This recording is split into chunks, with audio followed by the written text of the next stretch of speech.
Assalamualaikum warahmatullahi wabarakatuh. Rekan-rekan sekalian, terima kasih kita bersyukur kepada Tuhan Yang Maha Kuasa atas segala nikmat yang selalu dianugerahkan kepada kita. Kembali kita berjumpa di Juanda BKR Channel. Kali ini kita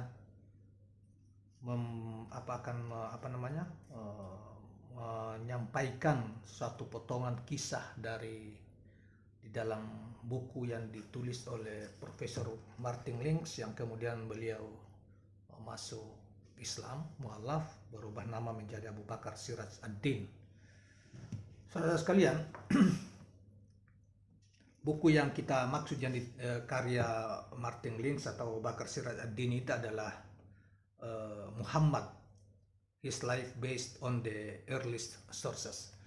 Buku ini adalah buku tentang sejarah hidup Nabi Muhammad SAW yang ditulis oleh seorang sarjana yang paling otoritatif di bidangnya, yaitu Profesor Martin Links, yang tadi saya sudah katakan kemudian merubah nama menjadi Abu Bakar Siraj ad-Din setelah menjadi mualaf.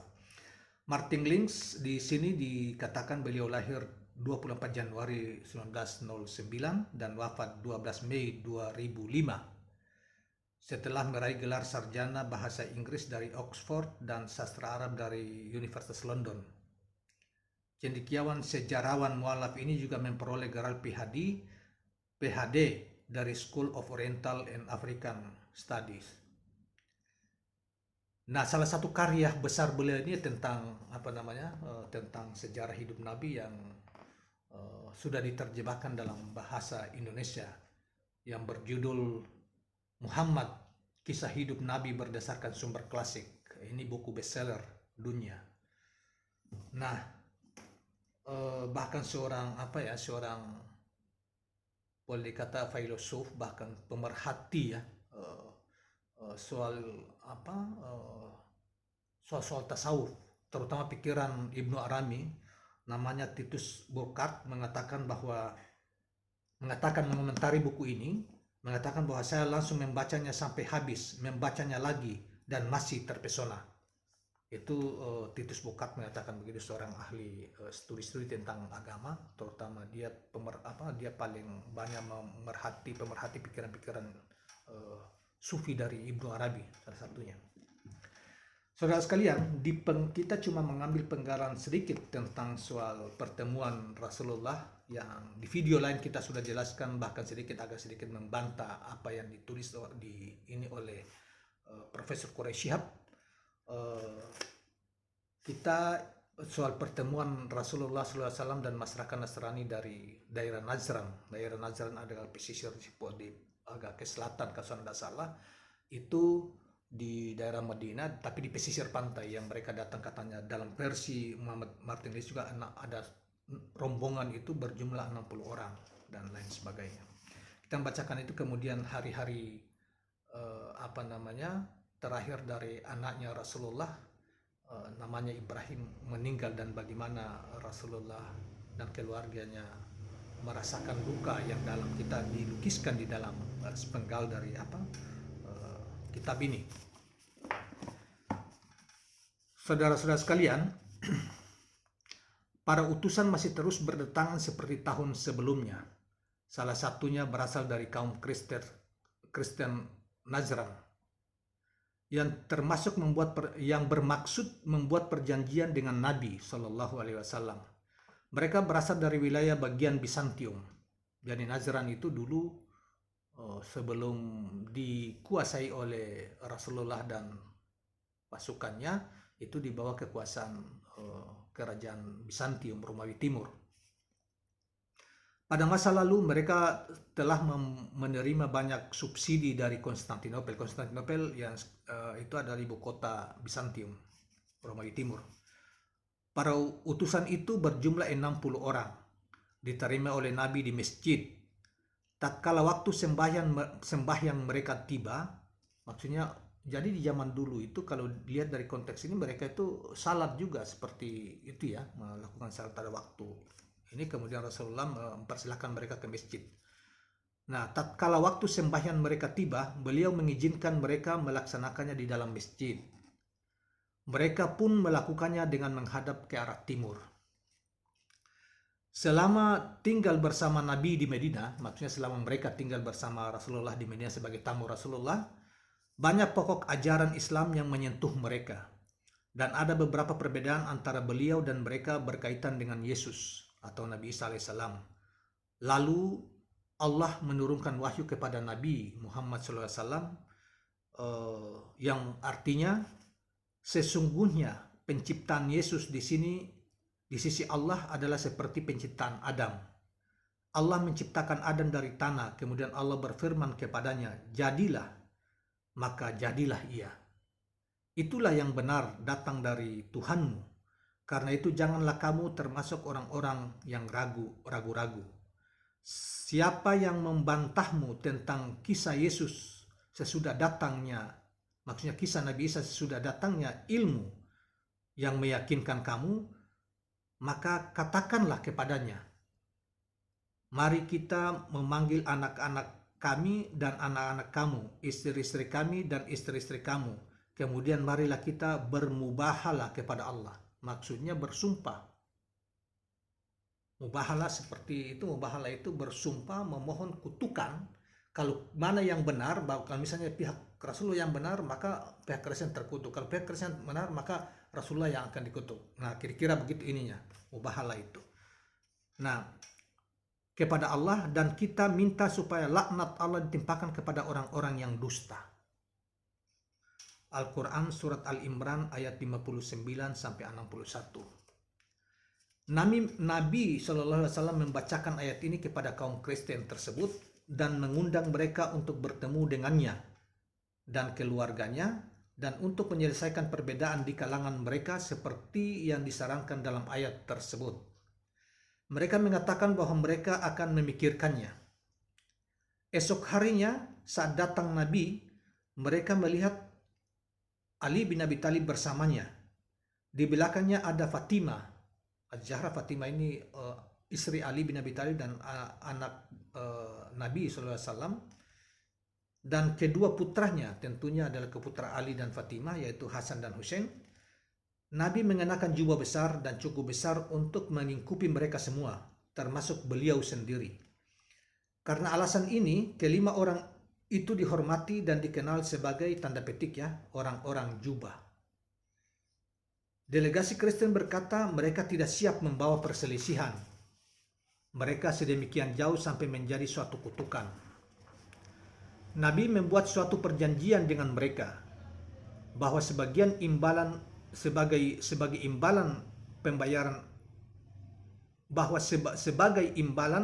pembayaran pajak, negara Islam akan memberi perlindungan penuh bagi semua orang, termasuk rumah-rumah ibadah mereka, yaitu gereja-gereja dan harta kekayaan mereka. Itu penggalan tentang pertemuan antara orang-orang Kristen dari Najran dengan Rasulullah. Ini berikutnya ada gambaran lain tentang kesedihan Rasulullah ketika anak laki-lakinya Ibrahim meninggal dunia. Kebahagiaan pada awal bulan tahun ini, jadi tahun-tahun ini sekitar tahun 9 Hijriah. Tahun-tahun kejadian 9 Hijriah atau 9 Hijrah setelah Rasulullah pindah ke Madinah. Kebahagiaan pada awal bulan tahun ini berakhir dengan sakitnya Ibrahim. Jelas Ibrahim tidak dapat bertahan hidup lagi. Jadi Ibrahim adalah anak laki-laki Rasulullah dari istri Maria. Maria ini berasal dari Mesir Koptik yang dikirim oleh Raja siapa saat itu untuk dihadiahkan kepada Rasulullah, kemudian dinikahi oleh Rasulullah, salah satu istri Rasulullah yang kemudian melahirkan Ibrahim, anak Rasul laki-laki Ibrahim, yang kemudian meninggal, yang akan kita bicarakan. Ada sejarawan menyebut bahwa Ibrahim pada saat itu kira-kira usianya 2 tahun pada saat meninggal. Ibrahim tidak dapat bertahan hidup lagi. Ia dirawat oleh ibunya dan saudara perempuannya, Sirin. Nabi terus-menerus menjenguknya dan bersamanya saat kematiannya. Ketika anak itu menghembuskan nafas terakhir, Nabi memeluknya dan air mata membasahi pipinya. Larangan beliau meratapi kematian telah menyebarkan ide bahwa semua ekspresi kesedihan atas kematian seseorang harus dihindari. Kesalahpahaman tersebut masih banyak melekat di benak orang. Kemudian salah seorang sahabat Rasulullah memanggil Rasulullah, "Hai Rasulullah," kata Abdurrahman bin Auf yang hadir waktu itu, "bukankah ini telah engkau larang?" Maksudnya Rasulullah menangis itu. Bukankah Rasulullah telah melarang orang jangan mengekspresikan kesedihan yang berlebihan gitu loh ketika mengalami keluarga atau apa meninggal. Maksudnya begitu. Kalau kaum muslim melihat engkau menangis, mereka akan menangis juga. Nabi tetap menangis. Setelah mampu berbicara, beliau berkata, "Bukan ini yang kularang. Ini merupakan ekspresi kasih sayang. Barang siapa tidak memiliki kasih sayang, maka baginya tidak akan mendapatkan kasih sayang. Hai Ibrahim." Jadi kasih sayang, kemudian Rasulullah berkatakan, "Hai Ibrahim," panggil kepada anaknya yang sudah meninggal itu. "Jika saja tidak ada janji pertemuan kembali, dan ini adalah jalan yang harus dialami oleh setiap orang, serta orang yang kemudian menggantikan orang yang terdahulu, sungguh kami akan sangat berduka terhadapmu. Kami sangat berduka bagimu, Ibrahim," kata Rasulullah. Mata penuh air mata dan hati penuh duka, tidak juga dikatakan kami akan menyinggung Tuhan.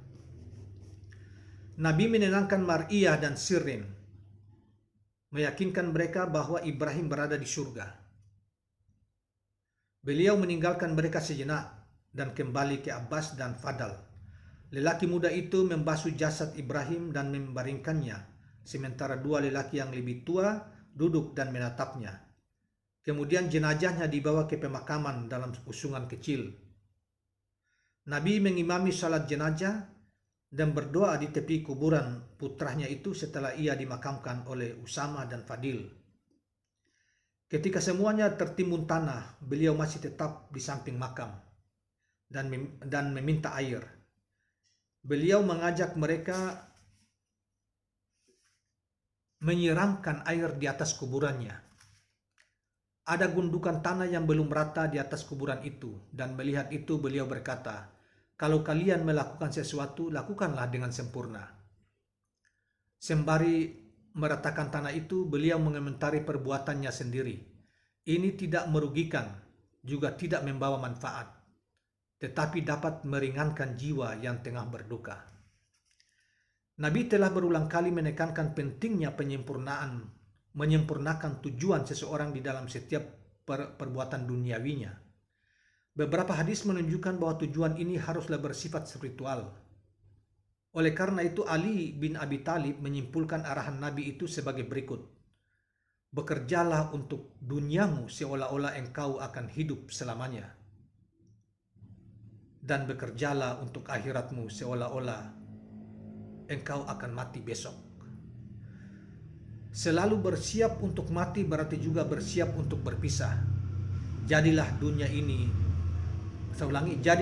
ini seperti seorang asing yang numpang lewat, kata Nabi SAW. Pada hari kematian Ibrahim, tak lama setelah pemakamannya, terjadi gerhana matahari. Ketika sebagian orang mengaitkannya dengan peristiwa kematian putra Nabi Ibrahim tadi, beliau berkata, "Matahari dan bulan adalah dua tanda dari sekian tanda kebesaran Allah. Cahaya mereka tidak redup karena kematian seseorang. Jika engkau melihat gerhana bulan atau gerhana matahari, dirikanlah salat hingga gerhana itu berlalu atau hilang." Terima kasih. Inilah uraian dua peristiwa sangat menyentuh dua peristiwa yang diuraikan oleh Profesor Martin Lins atau Abu Bakar Sirajuddin dalam bukunya tentang sejarah hidup Nabi, yaitu peristiwa tentang Najran, perjanjian Najran antara kaum muslim, antara Rasulullah dan utusan Kristen yang 60 orang itu, kemudian peristiwa meninggalnya anak laki-laki Rasulullah yaitu Ibrahim yang dilukiskan dengan sangat menyentuh oleh Profesor Martin Links atau Abu Bakar Siraj ad-Din tadi. Terima kasih kawan-kawan sekalian. Jangan lupa subscribe dan like channel ini dan komen. Assalamualaikum warahmatullahi wabarakatuh.